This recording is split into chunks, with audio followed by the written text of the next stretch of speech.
very good morning to you guys. Welcome to Asake Online, and this is the Breakfast Club. My name is Brighton Ncube. So over this past week, we're going to be seeing a lot of consultations happening across the country. The operation of the penalty consultation meetings happening across the country, and the disability bill also consultations happening across the country.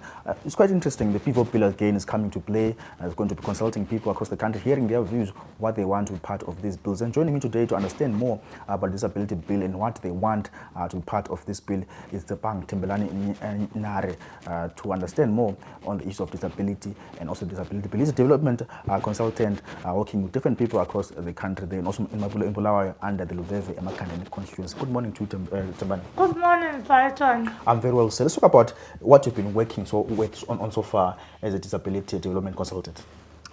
So I've been working on a number of issues as a disability development consultant, particularly ways of strengthening inclusion.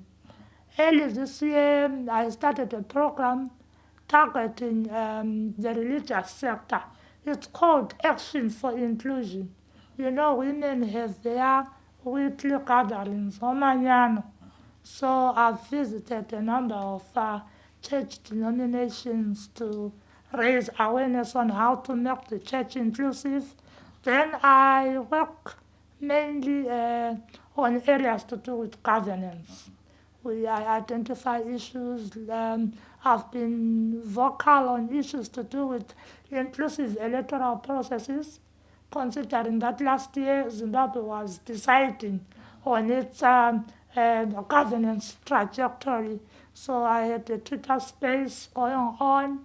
Currently, I'm working on the Persons with Disabilities Bill, trying to raise awareness, doing campaigns, etc., etc. Speaking of elections and also mobilizing their trajectory in terms of elections, the MPs, councillors, and so on, speak to us more about your experience. I know you observed elections. Speak to us more about your experience. What did you observe during that election period? So maybe before I talk about observing as an observer, the intention of the program, Election Series 101, it was to influence an inclusive electoral process where, starting from the manifestos, they begin to speak to issues of disability, and we're also pushing to have manifestos in sign language. Unfortunately, we didn't really succeed in that regard, but from that discussion, I realized that many MPs and councillors were beginning to tailor their manifestos to speak to issues of inclusion, particularly representation in local governance participatory structures. Then, as an observer, I noted that there were areas that were not accessible, especially areas where they would pitch a tent. There's an area particularly in Lobongola West, Esqongweni. Oh my God, the tent was pitched. The landscape is quite high, so there's a lot of sand as well. Where they usually pitch tents, there's a lot of sand. There are issues of lighting as well, poor lighting, and issues of sign language interpretation. In all I visited about 30 different polling stations in various parts of the city. I didn't see even one sign language interpreter. Yes, so those were the challenges that were there. And even the issues of lighting. For those with poor eyesight, you find that many places did not have good lighting. When it comes to tents, it's even worse, because tents are quite dark. So those were some of the issues that I noted. Maybe still on that issue of elections, what do you want to see being changed by ZEC, in particular, to become inclusive to persons with disabilities? What can be done? What's the way forward? Maybe what can you tell to ZEC commissioners while they're now? I know you have a ZEC commissioner who's also representing the PWDs. What can you say to them on the issue of being inclusive when it comes to elections in Zimbabwe? Well, the first aspect is around the ability to vote independently. Those with visual impairment, they need to be assisted. it can either come with a trusted person. Where there is no trusted person, there are two officers, and then there is the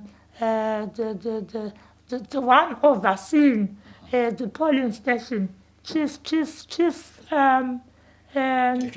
election officer, yes, is involved, he or she is involved, and then there is someone else amongst the election officers.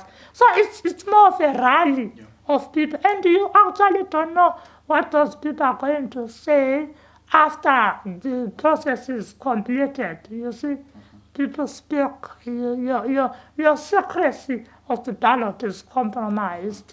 Then there is the issue of, we need to digitalize our systems. You realize that the ballot paper is not clear.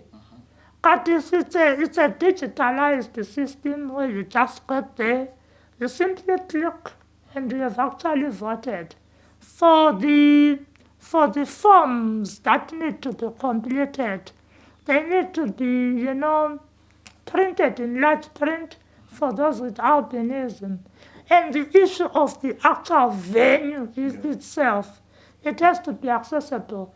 I've realized one thing. If you go to any school and you realize that there is a ramp, it's usually a classroom that is used for elections. So, but again, the issues of ablution facilities, toilets, elections are being conducted in mainstream schools, and you find that those schools do not have adequate ablution facilities if you want to use the toilet or something. So those are some of the key issues that we wish to see. Also now, reflecting on the local authorities and also on the National Assembly, right? There are few PWDs. Look at Bulawayo, for example. There's no PWD representing the PWDs issues. What can you say to those issues? They speak to those political parties that also send these candidates to come to go and represent the people there. There's no PWD representation. What can you say to local authorities without any councillors representing the PWDs? The challenge that is there is that our laws do not compel political parties to include persons with disabilities. And political parties themselves do not see us as viable candidates. Political parties pay for candidates' nomination fees, assist them when it comes to campaigning. So if a candidate with a disability wants to run and be part of the battlefield, they feel like it's a loss. We are going to invest Why so do much. you think they feel like that, though? It's lack of awareness. They think we are not educated enough. They think we are not convincing enough. But we are. We are learned. We understand. The beauty of a person with a disability, the person is subjected to discrimination, exclusion all his or her life. Yeah. And if such a person is given power, the person adopts an inclusive approach. We have a perfect example, Joshua Malinga. We haven't really had a mayor who performed like Joshua Malinga. You understand? He wasn't really pushing for disability issues alone, but he was adopting an inclusive and holistic approach because he understood the pain of being excluded and discriminated. So if given an opportunity to be at the helm of leadership, you really want to give it your best shot because you don't know, you might not get the same opportunity next time. What you can say to those leaders that when it comes to selection of candidates, sending them to council, sending them to a National Assembly, they overlook the PW. What can you say to them as a way of maybe trying to encourage them to also look into, we're all capable, we're all equal. What can you say to them? What I can say is there is need to have internal policies, first things first. We need to be guided by policy. They need to be guided by policy. When a policy is in place, it also acts as an advocacy mechanism for persons with disabilities to say, but you excluded us, you have a policy. So it becomes binding. Then there is need to embrace disability, make their laws or regulations flexible. You'll find certain political parties like the ruling party, they'll say you need 5 years in order to be considered for a position. But is it about the number of years or it's about the capability of an individual to say this person, if given an opportunity, will leverage our cause as a party? So we need something that is going to compel them. We've been taking the persuasive approach, but I don't think it's working. So, if we in Parliament there is the Political Finance Act, right? Let's amend that and say if there is no threshold of persons with disabilities included as part of your members who are in Parliament. But still on that, still on that, there's the women's quota in Parliament, right? There's the youth quota in Parliament as well. Yes. And then now we have seen the councils of now the PR Council, Professional Council, and so on. And still we have the youth quota as well. But we don't see the PWDs being represented in Parliament. To say let's have a quota for your members of Parliament going to Parliament as PW. What do you talk to us more about that? The issue of lacking of that quota system for PW. Do you want that quota system? Yeah, we want a quota system, but for me personally, I wouldn't want maybe a separate quota because I'm cognizant of the fact that our legislators spend bulk of the tax. So within the already established structures, let's have reservations. Women's proportional representation in Parliament, let's have about 5 persons with disabilities, inclusive of older women and younger women. Then when it comes to the youth quota, they are young people. I'm a young person, and I know I'm capable, I'm fully knowledgeable, and I understand the issues that concern my constituency. But the problem is within the Electoral Act itself. It doesn't compel. When you look at the Electoral Act, there are certain clauses that speak to women to say there should be inclusion of women. You understand? Even when it comes to the zebra system for the Senate, it's a woman, a male person, a woman, but it has nothing to do with disability. So that has created a leeway and an avenue for exclusion. Yes. During COVID-19 time, I saw the government introduce Zupcos as a mode of transport, right? I'm a bus, a mode of transport. You raised the issue to say these Zupcos, these buses are not inclusive, are not disability friendly. Speak to us more about that and the petition that you did to Parliament to petition them against the issue of transport not being inclusive to PWDs. Yeah, so by the year 2022, January thereabout, there were about 1,200 buses that had been procured from Belarus and our all-weather friends. But none was inclusive of persons with disabilities. And I petitioned the Parliament, it was in 2019 when I petitioned the Parliament. Unfortunately, when I petitioned the Parliament, it was about to adjourn because I petitioned it in November 2019. But then I had an opportunity to talk to the Portfolio Committee on Transport. So transport is a key and fundamental issue, really, because without an inclusive mass public transport system, we miss out on opportunities. You are supposed to go to work, you are supposed to hustle, and the public transport that is there, you have to pay for your wheelchair. If you are traveling with an assistant, pay for the assistant, and you actually pay yourself. You understand? So it's 3 payments, 1 person. You can't say the assistant paid because the assistant is going on your accord. You have a program, so you are taking him or her with you, and you have to pay. So that's a key issue. And the other thing, gender-based violence. Yes. When we don't make our systems to be inclusive, we are creating an avenue for gender-based violence. Because when you are being assisted, I remember I always talk about this person. There was an actress, Studio 263 actress, when Studio 263 started. And it was in Harare. You'll find those touters interested to assist this person. And you think, these people are friendly, they are understanding. It only came to our attention later that no, these people are assisting because it's an opportunity for them to sexually harass the person. So it doesn't matter whether you are male or female. And at times, even if you are being harassed, you have little to no room to speak out because you are being assisted. If you talk too much, next time people won't be willing to assist you.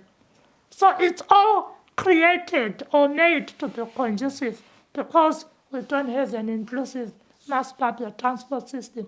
And you wonder, why is that so? Maybe we also need to look at our procurement law because everything that is done, we follow the law. So we have a Procurement and Regulatory Authority of Zimbabwe Act.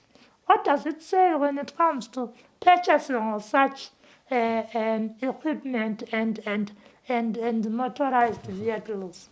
So what is the response from the Parliamentary Portfolio Committee in terms of your petition to them around the issue of transport? What was their response? They seemed to sympathize with us, and they were interested in pushing the issue. This was facilitated by Zimbabwe Peace Project. Yes, so we then met the Portfolio Committee online. We even had presentations that were submitted by them. So it was in Bulawayo and some representatives from Masingo where we made presentations. And they promised to come back to us, but I think it's an issue of prioritization. The issue of making public transport to be inclusive is not a priority for them. Look at how they speedily amended the Electoral Act to include the youth quota and extend the women's quota. What stopped them from looking into the issue of accessibility in the public sector? Yes. But before we go to the PWD bills that hearing that's going to be happening in Bulawayo and across many areas across the country, what are the issues that you guys want to be part of these hearings? What are you guys going to raise in these hearings? What do you want to be amended and be part of these hearings? So one of the bill itself has about 3 objectives. One is to establish a commission for persons with disabilities. 2, it is to align the Constitution with this new bill. Thirdly, it is to adopt a human rights-based approach. So one of the hotly contested issues is around the commission. So there's a proposal to have a commission. The current act that is in existence, the Disabled Persons Act of 1992, proposed a board. Yes. So we've been having a board all along. Now there's proposal of a commission, but the commission has limited powers. It's more of an executive or advisory commission. It is there to advise the Minister of Public Service, Labour. But still, we have the Minister of representing, not a minister, someone advising the President on disability issues, right? Yes, that was the late national hero, Comrade Joshua Malinga. But ever since, we haven't had a replacement.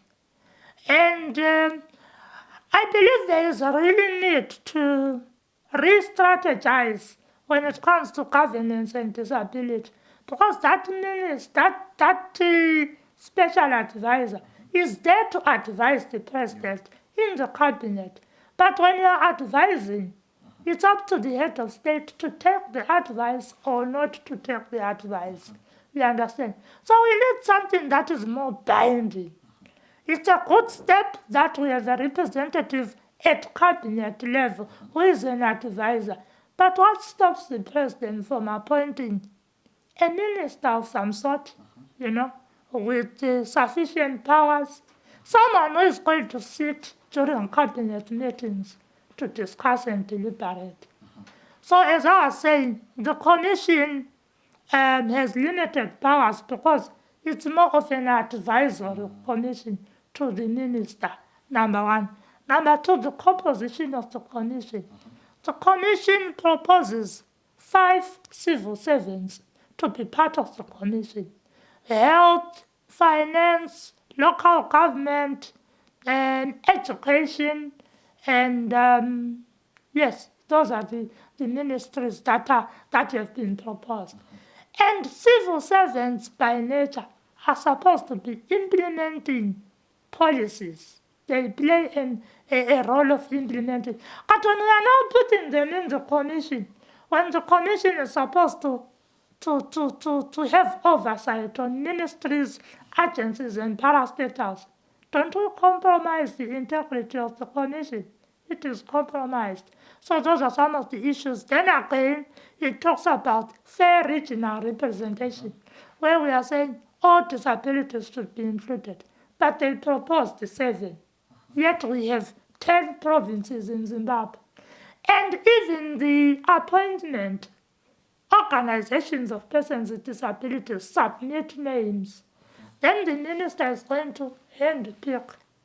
That compromises the accountability and transparency. We need a commission that is independent. We need persons with disabilities to undergo public interviews so that we get to see and say, no, what this person really deserves, based on how he or she articulates and responds to issues.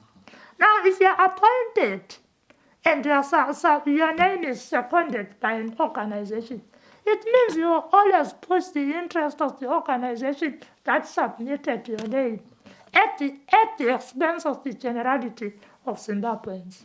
So that's the other major challenge, that is the issue of composition and the issue of powers.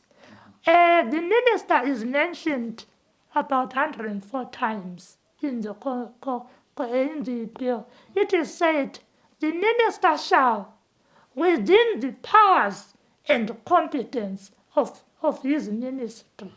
That is subjective. It's not a committal language. What are powers? What is competence? What if the minister says, I don't have power, I don't have competence? And even the bill on its own, everything is to be done by the minister. Yeah. Education, the Minister of Public Service Labor should be the one to decide. Health. So it's as if we are creating a super ministry that decides. Yep. But remember, there is no minister or ministry that wants to be supervised by another minister.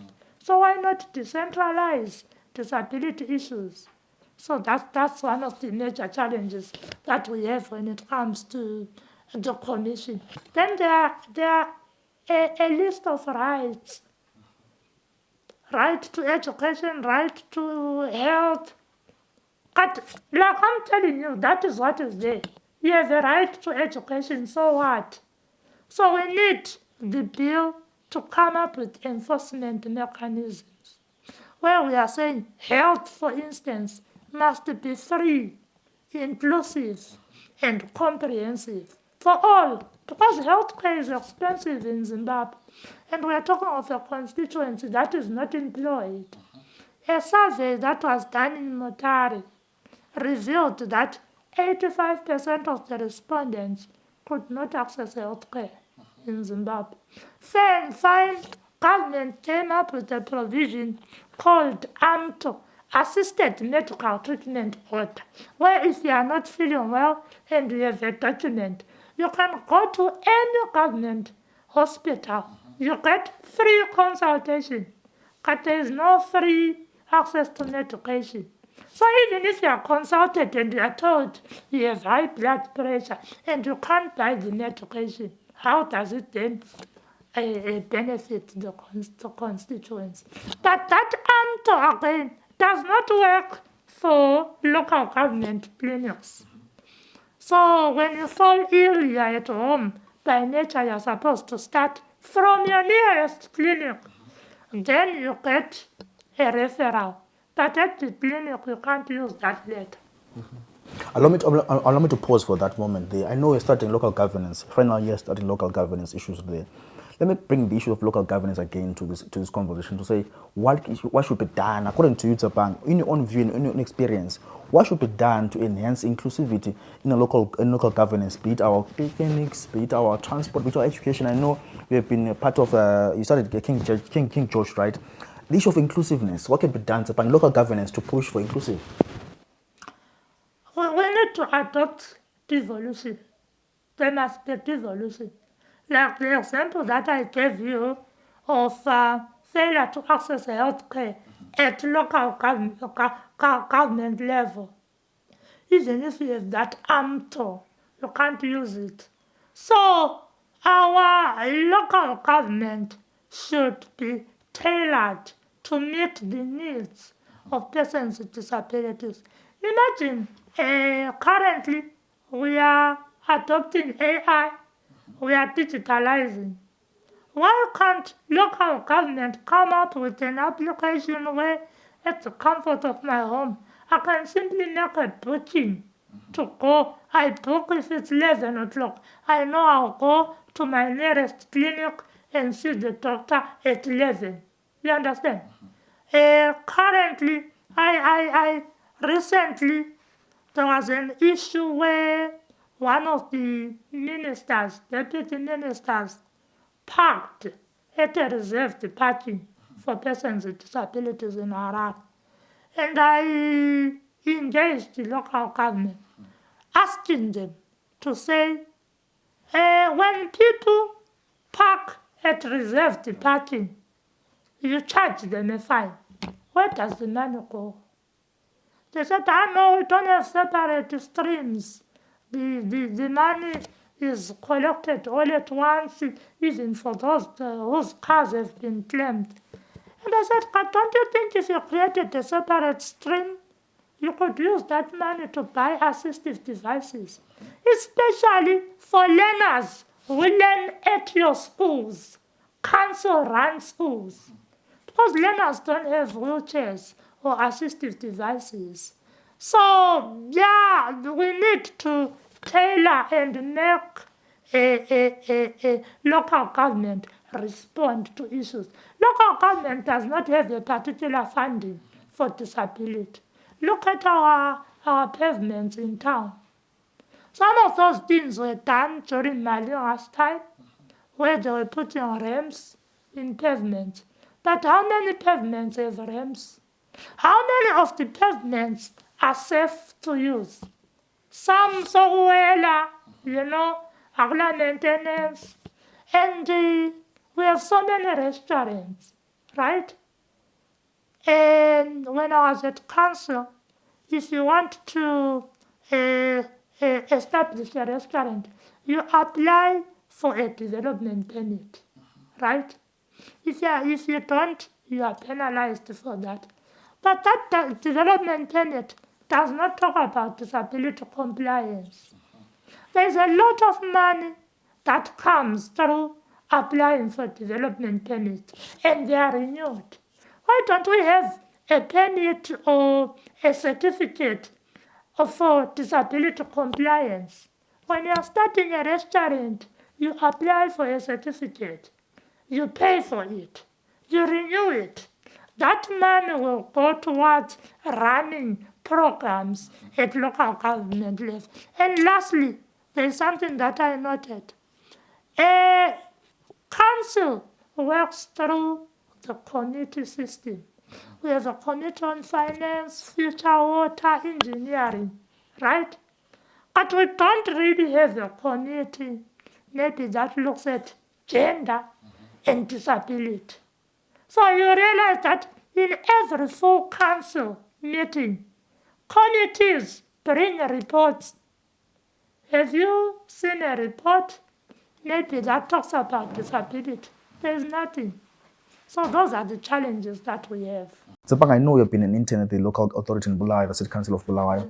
Have you tried to influence in decision in terms of having inclusivity? Is there an inclusivity when it comes to, obviously, when you intern, they're working there. Did they see any inclusivity in terms of their programs, their offices, infrastructure? So, yeah, inclusivity is there because local government, or particularly Bulawayo City Council, has the Office of a Gender, Health and Disability Focal Person. So there is inclusivity, but the challenge was accessibility. Most of their lifts do not work. Particularly, I was attached to City Hall. their lift doesn't work. So I couldn't go to other departments. I attended a number of meetings, committee meetings, but I had to be lifted, and my wheelchair had to be lifted to the second floor. So that affects your engagement and all. Yes, I did try to influence, isn't to write reports. So I did include that in my report, even when it comes to applying for development permits, to say, people have to frequently come and check at what stage is my development permit. And I was actually pushing for adoption of digitalized system, where at the comfort of your home you can simply track at which stage is my development permit. And of course, issues of accessibility, because they said we've been trying to fix this lift, but now we ended up giving up. But there is money that gets to council. Why can't they maybe involve expert engineers or buy something new and fit it? Because that's part of inclusivity. So, yeah, those were some of the challenges that I encountered. But when it comes to me being accepted and embraced, I had a very good supervisor, and the whole team was quite accommodative. Yes. Let's look at the issue of water crisis. I know water crisis is affecting many people across the country, right? People queue for long hours as Brighton waiting for water and so on. People go for 120 water rationing. Some go for weeks without water. How are you coping? How are you receiving water? Is it PWD? Take us through the experience of PWDs when this comes to water crisis in Zimbabwe. There's a very huge challenge. The certain parties, when I was following the full council, they said they don't intend in drilling more boreholes as a council. They simply want to renovate. But most of the boreholes that are there are not smart boreholes. You have to use a lot of energy to draw water, and that affects persons with disabilities. And the other thing, council seems not to have a proper schedule. For instance, when there are alternative sources like Bowsers, they don't have a proper schedule. So what happens if maybe a Bowser is said to come at 7 a.m. and it comes at 2 p.m., right? People are frustrated. They want water. Here you are with a disability. You can't use the first preference. No one is going to listen to you. So in the process, people with disabilities get harassed at water collection points. So those are the challenges, really. Like I'm saying, if council models itself to meet the needs of persons with disabilities, it must be aware of how many people with disabilities are in a particular setup, how many stay alone. Then interventions are targeted for those people. But you find the council doesn't have a database. So even if it rolls programs, how will those programs target persons with disabilities? So the issue of database exists even with central government. Council needs to have a proper database because we are a key and viable clientele for them. Lastly, what can you say to people out there, people with disabilities, in terms of attending these public hearings? And also speak to us more in summarizing the bill. What do you guys want to be part of this bill? Okay, so it's important for persons with disabilities to attend these public consultations because it has taken us more than 5 years waiting for this opportunity. And remember, the current act that we're using was put in place in 1992. How many years is it from 1992 to date? So it was now out of date. But now with this new bill, we are hoping that a lot of things are going to change. So persons with disabilities need to go and air out their views, shape the future of disability. Key and critical issues. Clause 39 talks about political and public participation. We need to have that bill compelling political parties to field persons with disabilities so that we increase representation and we become a fully inclusive society. That's point number one. Secondly, Clause 38 talks about social protection in Zimbabwe. It says the government will come up with poverty reduction programs. What are poverty reduction programs? Let's talk about a disability grant in Zimbabwe. A country with over 60 minerals cannot fail to avail a program where persons with disabilities get monthly allowances to assist them as they go about their business. Then we need an inclusive health insurance or health coverage that will factor in issues of medication, that will factor in issues of treatment. People with albinism, they are affected by climate change, so they develop skin cancer. Treatment for cancer is above $1,000. So many people with albinism die at their homes without getting treatment. There is need also for health care to be closer to people. Have programs that are community-based. Then, of course, the issue of the commission, we need an independent commission that will be given powers and appointed by the president for that matter. Because if it's appointed by the minister, and we are saying this commission is supposed to have oversight, including the Minister of Public Service Labor, how are they going to flag out gaps since the minister is the one that appointed? Then, of course, issues of accessibility. We need the bill to make it mandatory when it comes to transport. If government is procuring vehicles that are to be used by the public, let them be accessible. We need to see the relationships that we have with China, Russia, Belarus, benefiting persons with disabilities through smart technology, through inclusive mass public transport, and all these other issues. Lastly, the issue of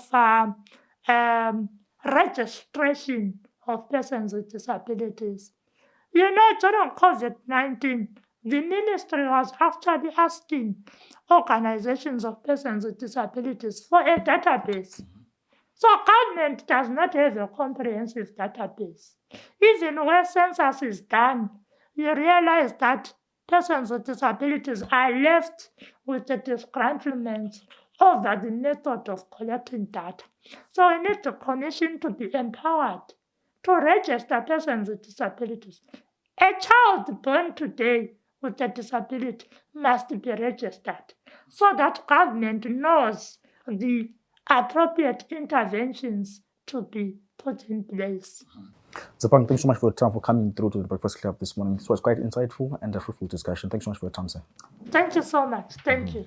Well, there you have it. You've been watching the Breakfast Club. I was speaking to Tsepang T Nare, the disability development practitioner and consultant. I was speaking to us more about the bill that's going to be rolled over across the country and hearings being done. I was touching more on the issue of the water crisis. Speaks more about the water crisis. Say, Bulawayo needs to adopt smart technologies to provide water and to be inclusive to persons with disabilities. Hope you guys enjoy the show. Please do pass your comments via the comment section there, and do follow us aside on all platforms. Do follow us on Twitter, YouTube, and Facebook, and to subscribe to our YouTube channel as well.